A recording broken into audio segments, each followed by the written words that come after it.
I would say our philosophies are evolving because Daniel's young and knows all the new technology. I'm just an old school guy who's been around forever. I don't do Zoom calls, I don't do YouTube, I don't do all the stuff that Daniel's so involved in, and is really expanding so we're able to help more people, which is what we want to do.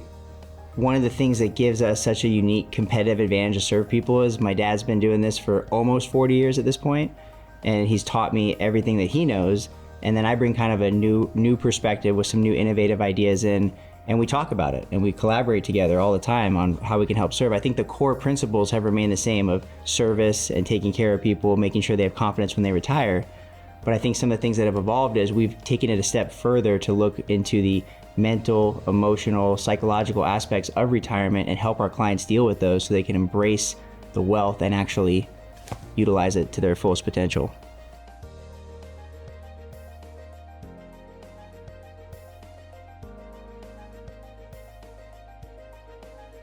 So when I first got into the business, my best friend at the time was going through a training at the police academy, and he had a wife and a little daughter, and she was pregnant, and his wife was pregnant with their second daughter on the way.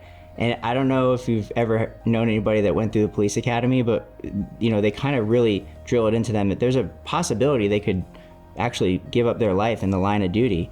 And so he asked me to come over to his house one night and have dinner with his family and help him get a life insurance policy. And so I did that. We went through the process. When we got the policy ready to get placed and put in force, I went to deliver it to him at his house. And as I'm handing him the policy, I happen to glance down his hallway and I can see his wife sitting on his daughter's bed reading a bedtime story to her. And it just really, still to this day, 13 years later, makes me realize the power and significance of what we get to do to protect families and make sure that they're always going to be cared for no matter what. I would say early in my career, and again, yes, I've been doing this almost 40 years now, delivering death claim checks was so powerful, the difference you make in people's lives. And I would always tell people, look, I've seen people who pass away with life insurance, and I've seen families that pass away with no life insurance. And the difference is just so tremendous that it gave me a passion to want to make sure that people are in a position where they can maintain their lives, their lifestyle, and their future. I don't know about you, but I think one of the most humbling things for me is when, and I know you've been in this situation a lot, when you have a husband and wife, they're in their maybe like late 80s, the husband's on his deathbed, and you're coming over to do a meeting and he looks at you and goes, hey, no matter what, it's your job now to make sure she's okay. Like probably the most significant thing we get a chance to do and be a part of. And so we have spent a lot of time focusing on how to make sure we protect our clients that end up becoming widows. A lot of people don't know this, but a third of all women in the United States over the age of 65, and this is from the government Census Bureau, they're living at or below the poverty level. And a lot of that is a result of just poor or wrong choices with pensions, wrong choices with life insurance, wrong choices along the way, to where they're really living with the consequences of those years of savings or not. And so that's one thing we've prioritized heavily, is making sure that we're looking out for that surviving spouse and that she's going to maintain the same lifestyle that she was used to while they were together. That's a big issue that I think we get the privilege of serving people with every day.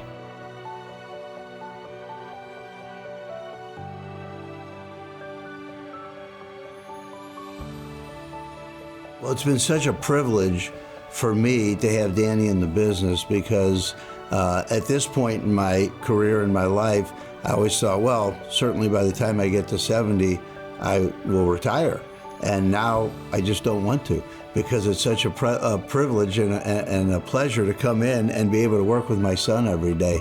It's just fantastic. And to see the love and the passion he has for the industry and mainly for his clients, I can just keep going. I just love it. Yeah, and I feel the same way. I'm super honored and humbled to be getting to follow in your footsteps. There's a big sense of responsibility for me to want to honor the legacy that you've created, because I always tell people, you got to come into my office and meet my dad. Like when you come in, it's just an experience. He embraces everybody like they're his mother. He loves everybody and really gives and shows up powerfully for each person. And it's always fun in our office. We have a great energy. And so getting to be a part of that every day is something that I want to continue on And I think the biggest thing I learned from him and watching, him, navigate his career and then bring me in and navigate my career, and how we take that and transition that to other families going through their own transitions is, he's really built a life that you don't want to retire from. I think a lot of people focus on retirement as like, it's this end date that I got to get to and then I'm done and I finally, but he showed me that you can build a life that you don't want to ever leave and retire from. And I think that should be the goal for all of us, is to love what we get a chance to do every day.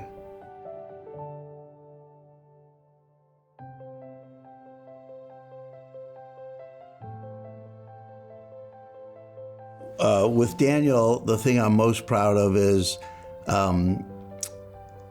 he just reminds me so much of my mother. My mom had the greatest heart of any person I've ever known, and that's Daniel, 100%. He's got the biggest heart, and he's so caring and so concerned about making sure he does what's best for everybody and what's right for everybody, and it just makes me so proud. It makes me want to burst. Thanks. I think the same goes for me. The thing that I'll never let go of this business is my dad taught me how to truly lead.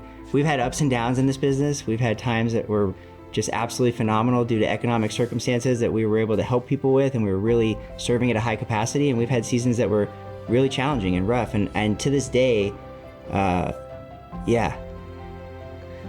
we had a time that was challenging, and I'll never forget my dad gathering the whole company together and giving one of the greatest speeches I'd ever heard in my entire life about how we're going to show up powerfully through the season and how we're going to stay consistent and how we're going to do a great job. And that's something that I'll never let go of, and I'll always want to honor. He really showed me how to be a leader by the way he served the team.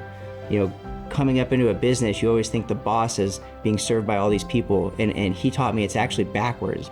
The leader is there to serve the team and to give everything that they can on a daily basis. And it took me a while to learn that, but he's modeled that terrifically, and that's something that I want to carry on for forever.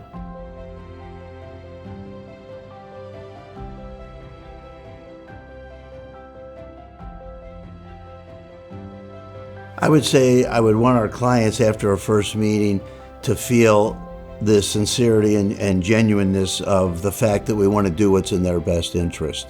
And one of the things I'm most proud of at Nations First Financial is when my wife and I started the company 24 years ago, we have 3 offices, and we have employees like Ron Horn, who's been with us for 21 years, and Jason Walter's been there 17 years, and then his father joined and works in an office with him, and he's been there 10 years.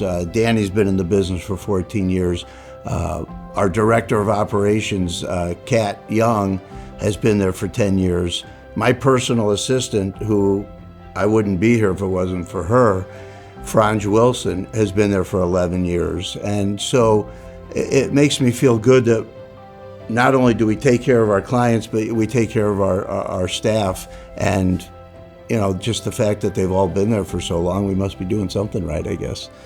We have the best team we've ever had, and I'm so grateful to get to be a part of it every day. And that's what we want our clients to feel, is that when you come to Nations First Financial, not only are you going to feel a sense of relief potentially about your situation, calming and some of the anxiety and getting some of those unknowns to become confidence and really drilled in, and they understand their situation, but we also want them to understand that they have our team. Our team and our family is theirs, and we're going to be at their disposal all the time. I think as we move into a future with AI and more online connectivity and less personal connection, that's what's always going to be a staple for us at Nations First Financial, is we're going to be there to actually serve people and have that relationship and have that family impact to be on their team with our team. And so that's what I think we want them to feel, is that they're not alone.